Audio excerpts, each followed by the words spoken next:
మన ప్రభువును రక్షకుడునైన యేసుక్రీస్తు శక్తి కలిగిన నామములో మీ అందరికీ నా హృదయపూర్వకమైన శుభాలు వందనాలు తెలియజేస్తూ ఉన్నాను. ఈరోజు దేవుని యొక్క వాక్యము 55వ కీర్తన 22వ వచనాన్ని చదువుకుందాం.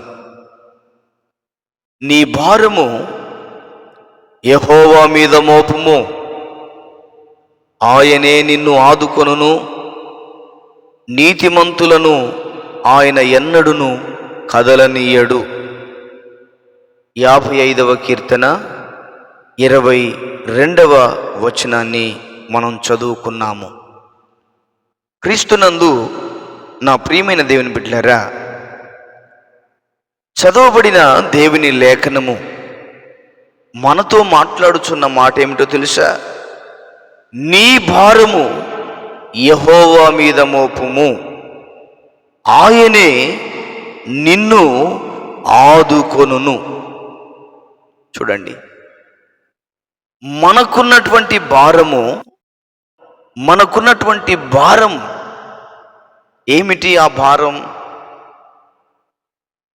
ఏమిటయ్యా ఆ భారము అని మనం చూస్తే, ఒక్కొక్కరు ఒక్కొక్క విధానములో, అయ్యా నాకున్న భారం ఇది, నాకున్న సమస్య ఇది, నాకున్నటువంటి ఇబ్బంది ఇది అంటే ఒక్కొక్కరి జీవితాలలో భారము అనేటువంటిది ఒక్కో విధంగా మనకు కనపడతా ఉంది. అయితే దేవుడు అంటున్నాడు, వాక్యం సెలవిస్తున్న మాట, నీ భారము యెహోవా మీద మోపుము. ప్రియులారా, గమనించండి, ఇశ్రాయేలు ప్రజలను దేవుడు 40 సంవత్సరాలు అరణ్యములో పోషించాడు. ప్రియులారా, వారి యొక్క వస్త్రాలు, బట్టలు మాసిపోలేదు. వారి యొక్క తలలకు నూనె అవసరం లేకుండా పోయింది. వారి కాళ్ళకు చెప్పులు అరగలేదు. వారి యొక్క కాళ్ళు కానీ వారి నడిచినటువంటి రీతిని బట్టి కాళ్ళు వాసిపోలేదు. దేవుని వాక్యం అంటుంది, ఇశ్రాయేలు ప్రజలను దేవుడు గద్దరెక్కల మీద మోసినట్లుగా మోసాడట. ఆయన పగలు మేఘస్తంభంగాను, రాత్రి అగ్నిస్తంభంగా ఉండి వారి అన్ని అవసరాలలో దేవుడు వారి అవసరతలను తీర్చి వారిని కానానులోనికి ప్రవేశపెట్టాడు. ప్రియులారా, చూడండి, ఆయన మీద మన భారం మోపినప్పుడు, ఆయన మీద మనం ఆధారపడినప్పుడు, ఇదిగో ఆయన మనలను ఆదుకునే దేవునిగా ఉన్నాడు. ఈ రోజున మన జీవితాలలో కలుగుతున్నటువంటి వేదనలు, మన జీవితాల్లో కలుగుతున్నటువంటి బాధలు, మన జీవితాల్లో కలుగుతున్నటువంటి ఇబ్బందులన్నీ కూడా మన నెత్తి మీద పెట్టుకొని, మన వీపు మీద పెట్టుకొని ఊరేగుతూ ఉంటాము. ప్రియులారా, దేవుని వాక్యం సెలవిస్తున్న మాట అది కాదు కదా. మన భారము యెహోవా మీద మోపాలి. మత్తయి సువార్త 11:28లో రాయబడ్డ మాట ఏమిటి? ప్రయాసపడి భారం మోసుకొనుచున్న సమస్త జనులారా నా యొద్దకు రండి, నేను మీకు విశ్రాంతినిస్తాను, మీ ప్రాణాలకు నెమ్మది కలుగుతుంది అని ప్రభు చెప్తున్నాడు. దేవుని దగ్గరికి వచ్చింది దేనికి? మన భారాన్ని మనం మోసుకునే దానికేనా? మన బరువులు మన వీపు మీద నుంచి దింపకుండా ఉండేదానికైనా దేవుని దగ్గరికి వచ్చింది? నో, మన భారము ఆయన మీద మోపడానికి, మన బాధ్యత, మన బరువులు ఆయన మీద ఎత్తడానికి మనం ప్రభు సన్నిధికి వచ్చాం. కనుక ప్రియమైన వారలారా, నీకున్న సమస్య ఏమిటైనా, నీకున్న ఇబ్బంది ఏమిటైనా, నీకున్న వ్యధ, బాధ, ఇబ్బంది ఎలాంటిదైనప్పటికీ ఇదిగో దేవుని మీద నీవు ఆధారపడు. దేవుని మీద నీవు నీ భారాన్ని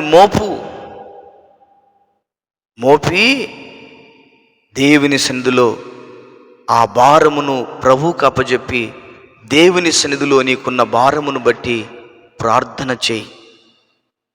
అది ఎప్పటి వరకయ్యా అంటే నీ బరువు తీరే వరకు, నీ భారము తీరే వరకు,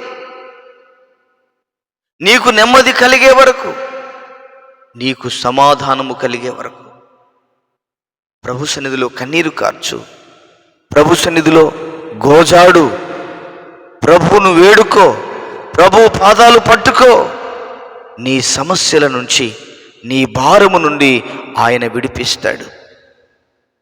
పేతురు రాసిన పత్రికలో రాయబడిన మాట ఏమిటో తెలుసా? ఆయన మిమ్మును గురించి చింతించుతున్నాడు కాబట్టి మీరు మీ చింత యావత్తు ఆయన మీద వేయండి.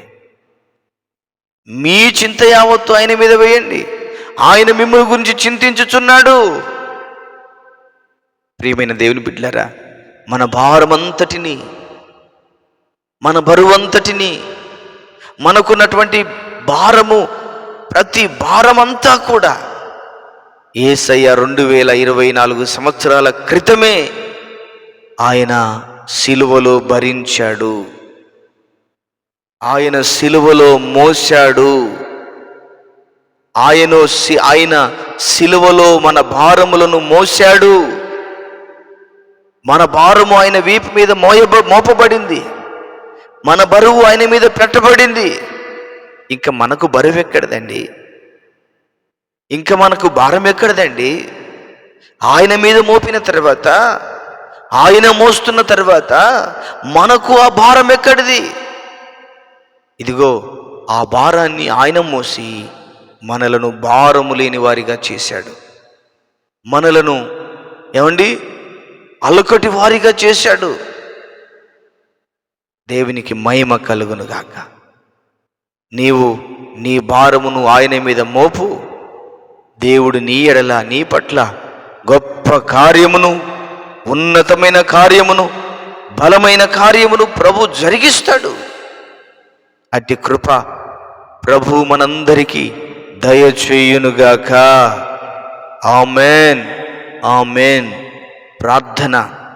ప్రేమ కలిగిన తండ్రి, వాక్యం వింటున్న ప్రతి బిడ్డను దీవించి ఆశీర్వదించండి. ఎటువంటి భారముతో, ఎటువంటి బంధకాల మధ్యలో నలిగిపోతున్నారో వారికి విడుదల దయచేయి.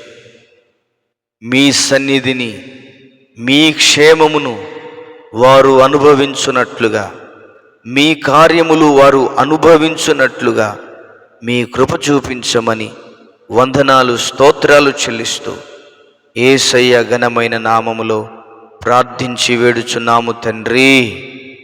ఆమేన్, ఆమేన్. దేవుడు మనలను, మన కుటుంబాలను ఆశీర్వదించునుగాక. ఆమేన్, ఆమేన్.